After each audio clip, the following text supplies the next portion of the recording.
Hi, welcome back to my channel. I'm doing something new this week, which will be my first ever reading vlog, weekly reading vlog.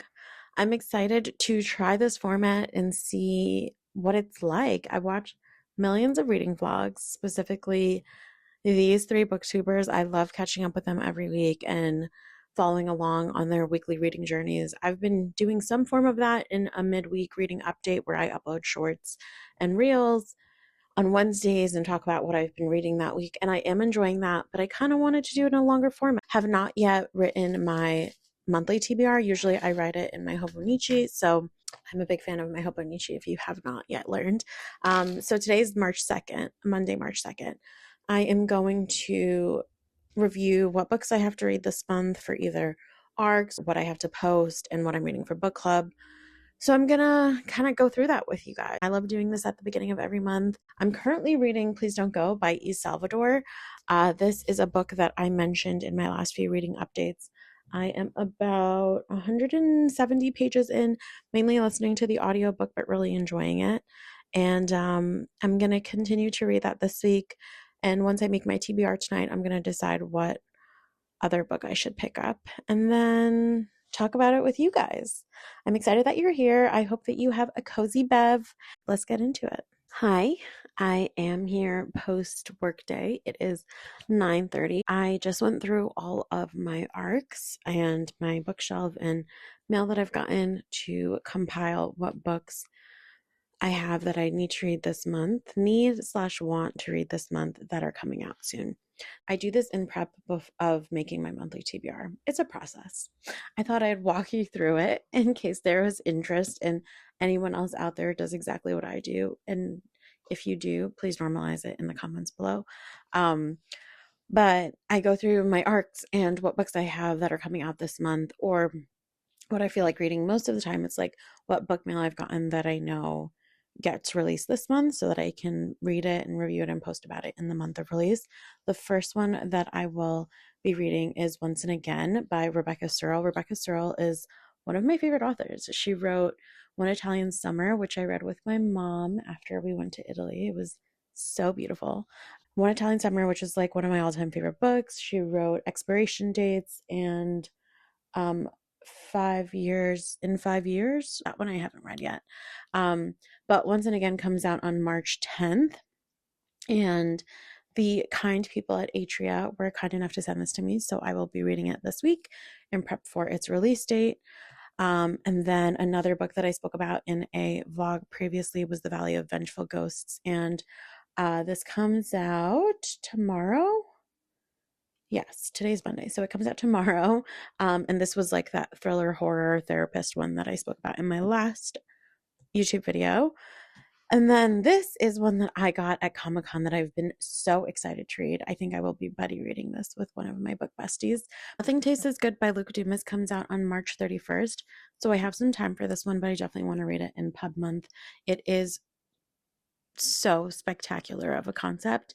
It is basically about a medication that comes out that helps people lose weight, except as people are taking it, they realize that this side effect is cannibalism. Is very interesting. I love the cover. And yeah, so those are the three books off of my bookshelf that I definitely will be reading.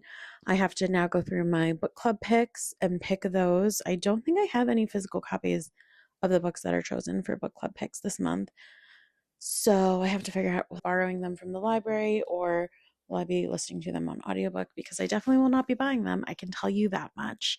Although Keeper of the Lost Children by Sadika Johnson is a bonus club pick for Books, Brunches, and Booze, which is a chapter that I'm a part of here on Long Island. And I do kind of want to buy that one because it just looks so good. Let me look at my list and let's get back to it. Okay, so I just kind of wanted to give you guys the behind the scenes of how I choose and write down and track my TBR. So this is my Hobonichi, my pride and joy. I usually start with what are my book club picks for the month. So I'll go back and I'll look at what my book club has chosen to read for the month. I will write down the date that I have to read it by and the name of the book. And then I usually cross it out once I'm done. As you can tell, I still haven't gotten through these two buddy reads. I definitely flaked on JG and Andy, so I hope they can forgive me in their kindest of hearts. And then I usually write at the end what are the choices of my books that I want to read. So, like for this, it would probably be Nothing Tastes as Good and Once and Again, even though those were from publishers, like still my choice to read them. And then I'm part of a book tour for the Valley of Vengeful Ghosts. So I will put that down under like a publisher mail section. But this is usually I break it down and then I'll write the date that I finish it next to it just to have some context. But yeah, I'm going to do mine for March now and I'll show you what it looks like after. Okay, so this is what my final TBR looks like. There are 5 books. I have left out a couple, being I didn't choose any mood choices. I don't know what I'm in the mood for yet. So I just put the framework down, which are my 2 main book club picks, my 2 arcs, and my 1 book tour, which we talked about at the beginning of this video. The first book club pick is the bonus book, one of my main book clubs, which is The Keeper of Lost Children by Sadika Johnson. That's a bonus club pick. The main pick is Project Hail Mary, and I'm still deciding whether or not I want to read that. I know that there's like a lot of buzz because the movie is coming out this month, and my husband did offer to read it with me, but it's also like a 478 page book, if I'm not mistaken, and those are 500 pages that I can't get back. And I heard it's good. I don't know, to be honest. So I haven't written that one down because I don't want to commit to it yet. But I will definitely be committing to The Keeper of Lost Children. I also am committing to my other book club pick, which is Whatever Happened to Lori Lovely. I have to read those 2 by the 22nd and the 24th of March. Then the arc that I'm reading for Rebecca Searle is Once and Again. I have to read that by March 10th, which is next week. So I will probably start that one after I finish, which I will be starting tonight, The Valley of Vengeful Ghosts, which I am reading by March 6th, which is Friday. So I will be speeding through this one. And then the last book that I wrote down was Nothing Tastes as Good, which comes out on the last day of the month, March 31st. So we have a nice little collection right now. I'm really trying not to overwhelm myself because I feel like this past month I was speeding through books and had so many things I had to read by a certain amount of time. I like to listen to a book while I'm also reading 2 different books, so I might figure out how to do that with Project Hail Mary if I do decide to read it. That's something I'm mulling on, but right now I'm going to continue to read Please Don't Go by listening to it, doing the audiobook for that, and then I'm going to start The Valley of Vengeful Ghosts. So that's my framework. That's how I think and do my TBR every month. It's been working for me. I love writing it down. As you have heard me talk about millions of times, I love my Hobonichi. It's just like a really good place to hold myself accountable.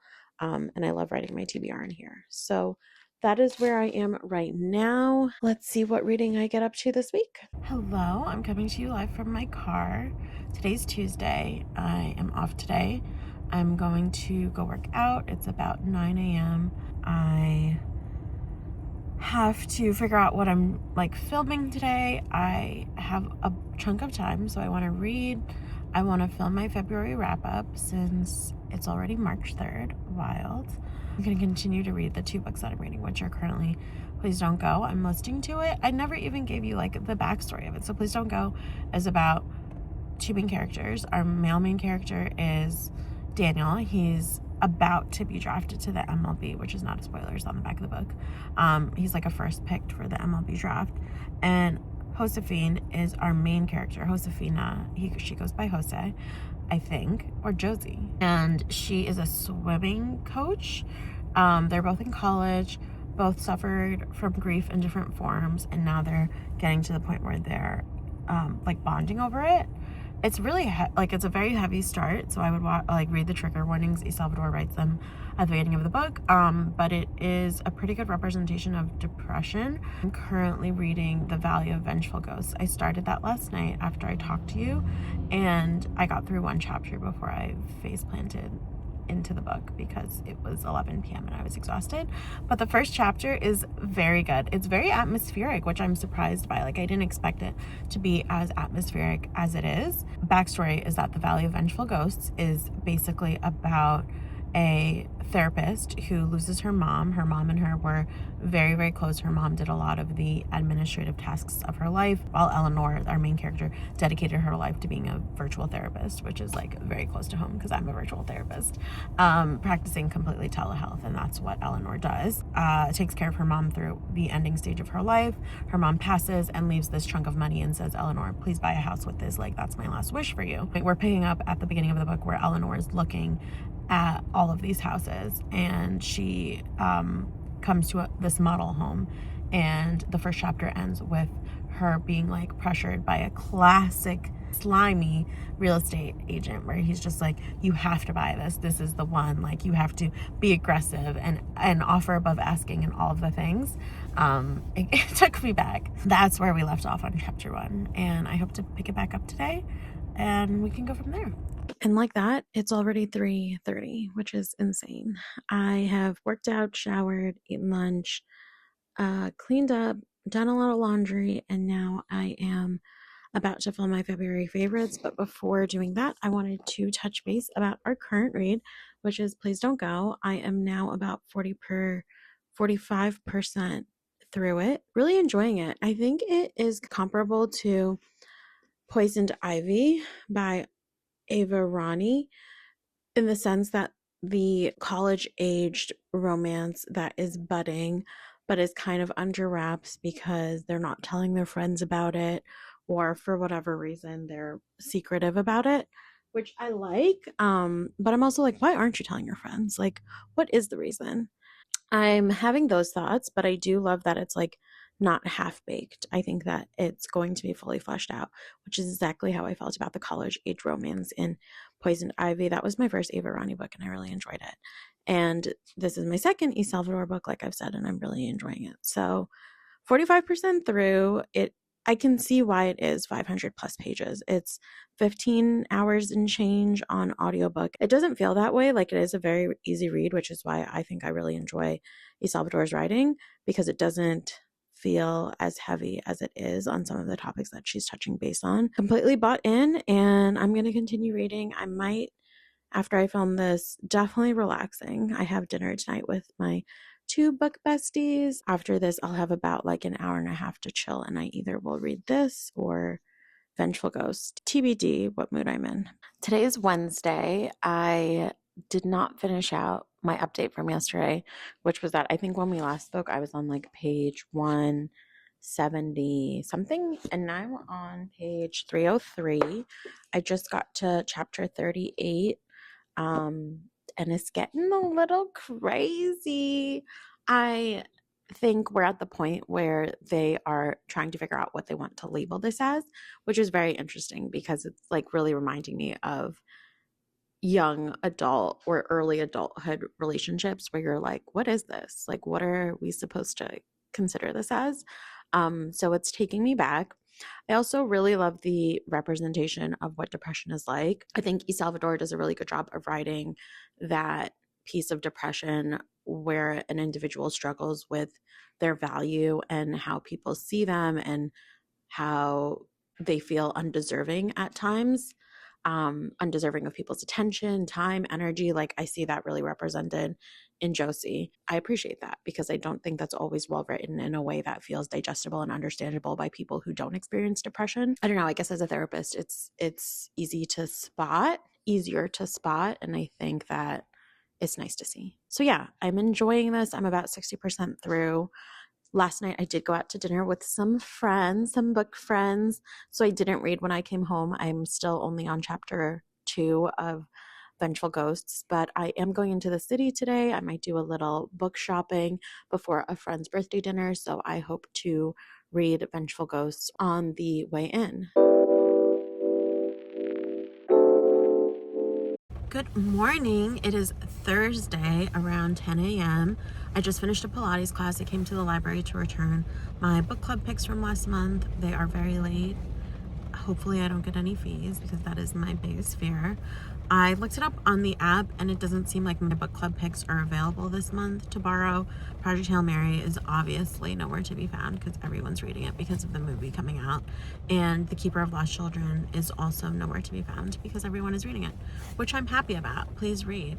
But I think I'll have to do the audiobook on those two. I'm going to face the rain. It's going to be raining all day here today, which is nice because I hope it melts out the piles and piles of snow. I have clients starting at 11 and then I'm working until 5. But I did get into the Vengeful Ghost yesterday on my way into the city and my way back home. It was so wild. It got spooky real quick, like chapter 3 or 4. And it's creepy. It's like Japanese horror level creepy with like the way that it's atmospheric and the paranormalness is described. But I'm about maybe like 60 pages in, so I want to read more of that. Still listening to Please Don't Go. It's just so good. I love having Rosie and Daniel's story on in the background when I'm like doing my chores. I just really enjoy it.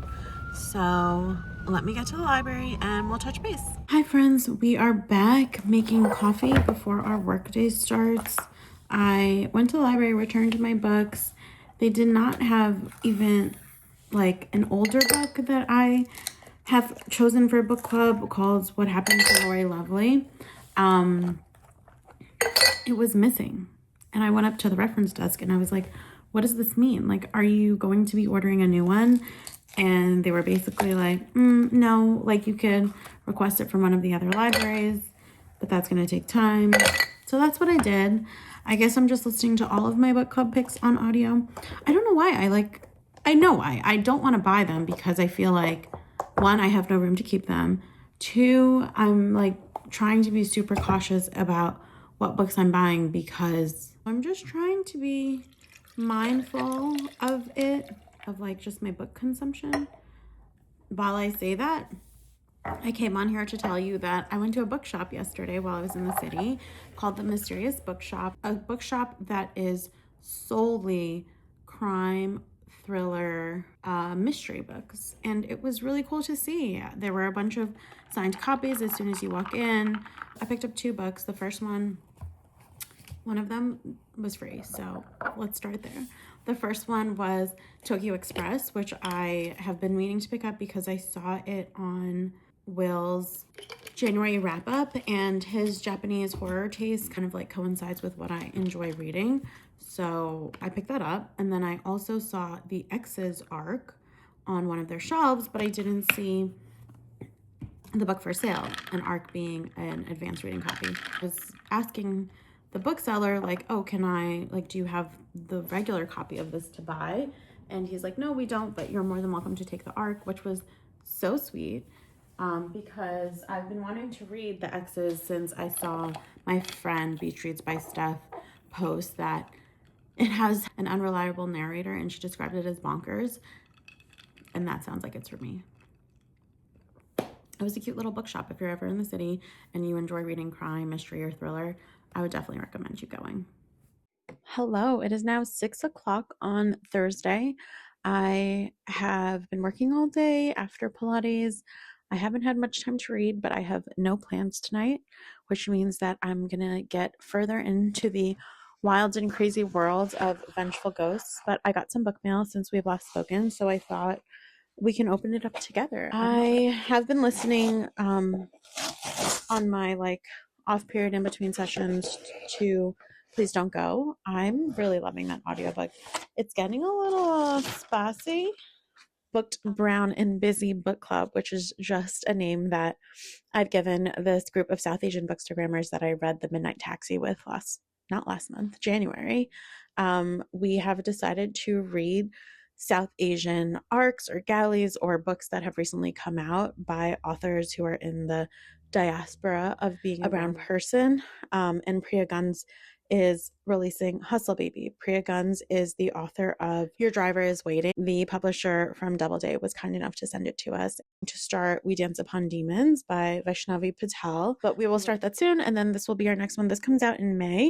All of the girls that are in our book club are of the South Asian diaspora, and they all post such great diverse reading recommendations. Let me tell you what it's about. So our main character is Dilo. On top of juggling school and caring for her baby cousin, she's now tasked with helping the family to get by, which means that she begins to hustle.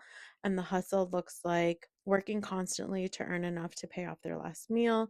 They operate in margins. It sounds like it's about the immigrant story for a family who's struggling.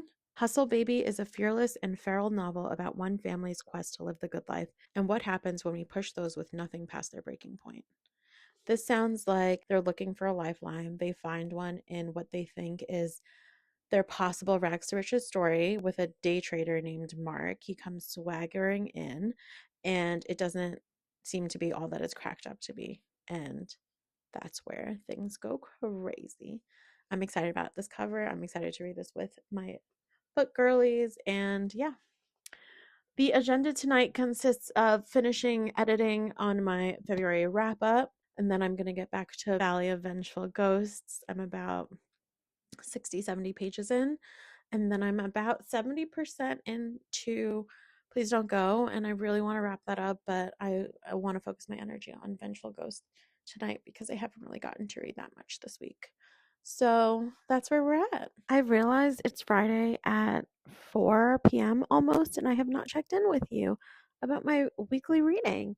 I have been listening to half, I would say, Please Don't Go today, and half Valley of Vengeful Ghosts. I worked 8 to 3 today, but I had a lunch break where I listened to mostly Please Don't Go. And I am about to eat my hyperfixation snack, as the kids say. It is makeshift spicy tuna, which is just like the tuna mixed with like red onions, tomatoes, jalapenos, QP mayo, and sriracha. And then I eat it with seaweed and the sesame rice crackers. It's fire. It feels like I'm eating sushi. It's so good. I'm about to eat my snack and watch Bridgerton. And before I did that, I wanted to check in with you about where I'm at. I am about 60% through Valley of Vengeful Ghosts, which I'm really proud of because it's only been like 3 days.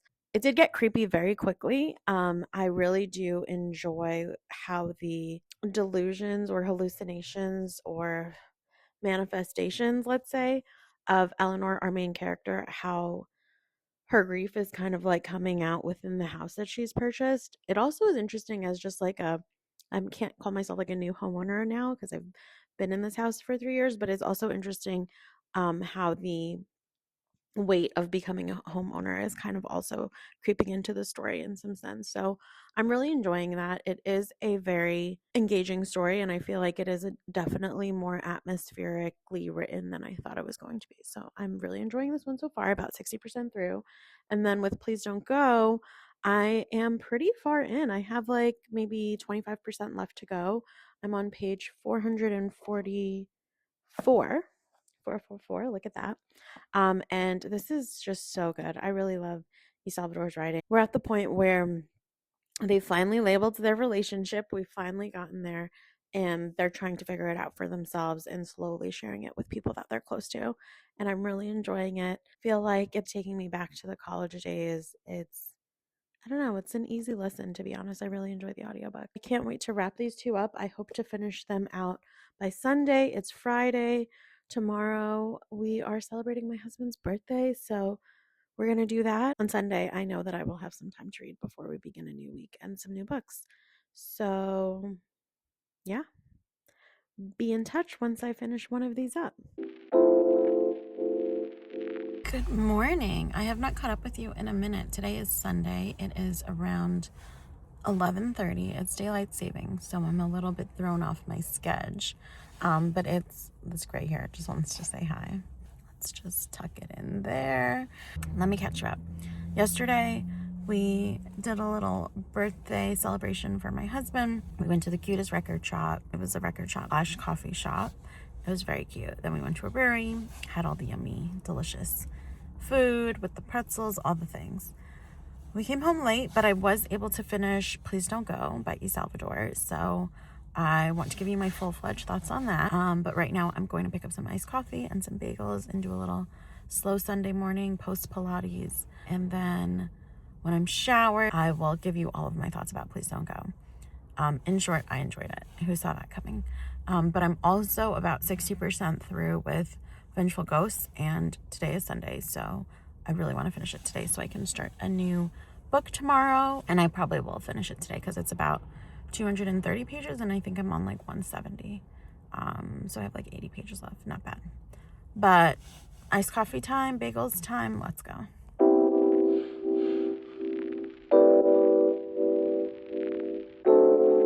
We are back, and we are here to talk about Please Don't Go. We are not here to talk about this big stack of books next to me that have to be put on the shelf. We're focusing on this, which is the book that I finished last night. I mainly listened to the audiobook, which is out on Tuesday, March 10th from Simon Maverick. If you want to save it on Libby or save it on Goodreads to be read, I highly suggest it. Very good. I really enjoyed this audiobook. Since you and I last spoke, I have finished. The thing that I really enjoyed about the ending was that we got an epilogue, which took place 5 to 7 years after the college romance, which I feel like we don't get in a lot of college romances. Sometimes we're like, how does it end? Do they end up together? Do they get married? Do they have kids? And I feel like all of our questions were answered in this epilogue, which I did enjoy.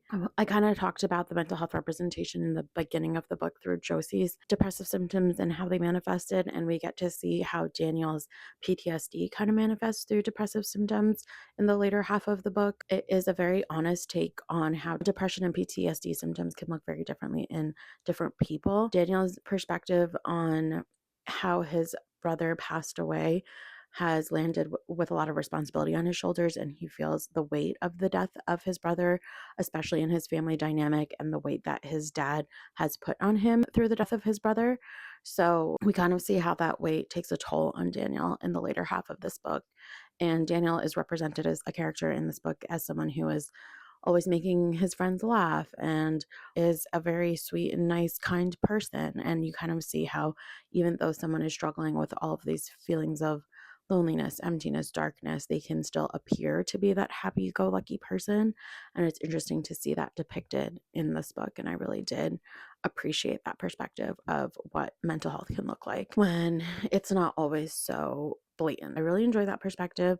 I also felt like it was a lot of character growth for both Daniel and Josie, and that was really well done in their own journeys as they spend time together and spend time apart. I liked that for a college romance because it felt very all-encompassing and not so fluffy.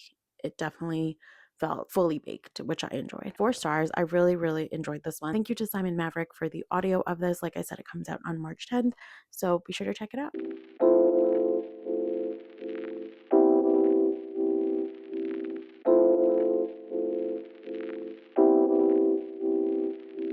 This was a wild ride, and I'm really excited to talk to you about it. This is definitely a genre-bending story. There are horror elements, there are literary fiction elements. This is a story about grief. Our main character, Eleanor, is grieving the loss of her mother, and her mother was not only a mother for her, but she was also kind of a caretaker, took out her garbage, made her meals, changed her sheets, did her laundry. It was the whole shebang. And as Eleanor cares for her mom towards the ending stages of her life, you see the tables turn, and you see Eleanor caring for her mom, caring for her clients, figuring out how to take on this new role of being a person who doesn't have parental support, and not even just parental support, also just life support, like administrative support.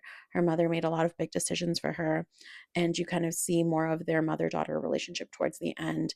And I'm going to keep this spoiler free, but I do think that it's a very interesting take on a parental relationship, and when maybe a parent is doing too much for their child as opposed to teaching their child how to do certain things. And that's an interesting topic that I really haven't read about, and I enjoyed reading in this context because it was a little bit more of a horror element and like a take on these manifestations and ghosts showing up in a way that speak to what Eleanor is anxious and fearful of. I think Kim Fu did an amazing job at creating those manifestations and allowing the reader to put the pieces of the puzzle together themselves, which I love. I hate when things are spelled out for you. I loved putting the pieces of this puzzle together. I loved Kim Fu's writing. It was atmospheric, like I said, which I really enjoyed. And there are so many layers to the story. Obviously, there's also the layer of Eleanor being a therapist and a virtual therapist. And I think this speaks to a lot of pandemic loneliness as an individual, but also as an individual who's caring for clients as a virtual therapist. I can empathize with that. So I loved the therapist role in this as well. I thought that it was also interesting to speak to the detachment that Eleanor started to feel from her clients as she was burnt out being a caregiver for her clients, but also being a caregiver for her mom during the ending stages of her life, and then also transitioning into that burden of making this huge decision of buying a home and feeling really isolated in that. I really enjoyed this. I would recommend it to someone who's looking for a lit fic that is a little bit more on the horror side. I would definitely recommend it to readers who aren't always looking for a likable character. Eleanor is definitely unlikable and frustrating at times, but I love reading unlikable characters. I highly recommend this one. I really enjoyed reading with you all this week. I hope that you enjoyed it as well. Please like and subscribe because I know I'm going to be doing more of these reading vlogs. So thank you for sticking around, and I will see you in the next one. Bye.